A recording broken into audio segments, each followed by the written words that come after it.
كيف تعمل اعلان ممول على التيك توك اللي بتضمن من خلاله تحصد الاف المتابعين والمشاهدات وبكبسه زر واحده؟ صلوا لي على النبي. بدي اروح على التيك توك زي ما انتم شايفين معايا،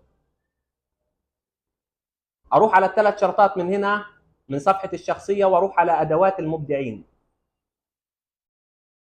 اروح من هنا على ترويج، اضغط عليها.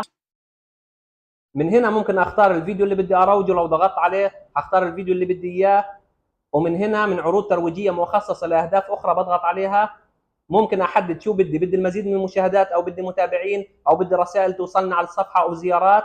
ومن هنا بحدد الجمهور اللي بدي اياه، والافضل نختار الجمهور الافتراضي اللي بختاره الى التيك توك، او بنشئ الجمهور الخاص من هنا. ومن هنا بحدد الميزانيه، اقل مبلغ ممكن امول فيه في اليوم هو تقريبا دولار، وممكن ازيد المبلغ هيك. وايضا بختار المده من هنا كم يوم بدي اياه، وبنزل لتحت بعمل على اوافق على جميع العروض.